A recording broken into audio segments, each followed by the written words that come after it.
But let's start with Afghanistan, where the government has signed an agreement with the European Union to take back an unlimited number of the country's refugees. Now, there are plans for a dedicated reception terminal in the capital, Kabul. Now we can talk to our correspondent Jennifer Glasse, who's in the Afghan capital, Kabul. And Jennifer, we're hearing very few details about this deal, but it seems as though the Afghan government has agreed to take back those whose asylum applications have been refused. What have you been hearing about the deal?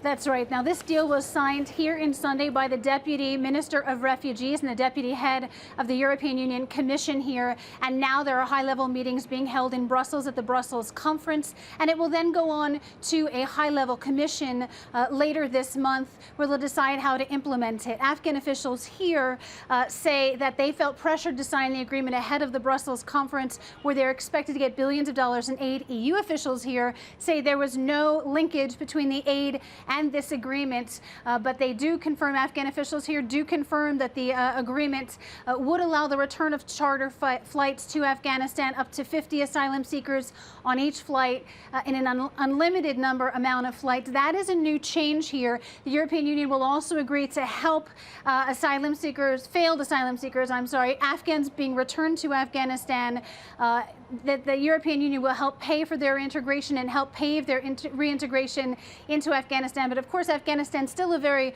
poor country. For more on this, I'm joined by a former MP and a former official in Ashraf Ghani's election campaign, Moein Marastial. Mr. Marastial, thank you very much for joining us here on Al Jazeera. The question is, can Afghanistan sustain the return of thousands, perhaps tens of thousands of these refugees from Europe? I don't think so. The government of Afghanistan will be able to accommodate this big number of the asylum seekers who are in Europe at this stage.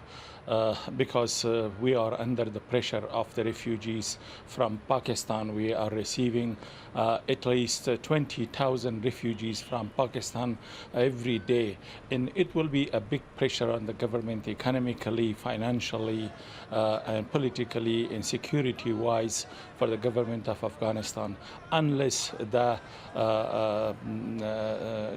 international society support Afghanistan government. Those refugees who are in Europe, if they return back in Afghanistan, they don't have their own houses. They have sold their properties. They have sold whatever they have in their houses. So they don't have any place to live back in Afghanistan.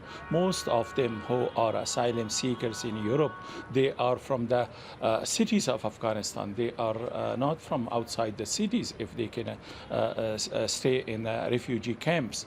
They need to live in the cities. They need schools, they need hospitals, they need health-wise. So it will be a big pressure if they return back to Afghanistan.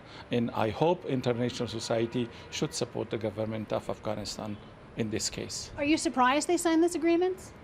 All the people of Afghanistan are surprised, but what we can do, because there is a pressure on the Western countries also, if they accept this big numbers of the refugees, not only from Afghanistan, but from the Middle East and other countries also.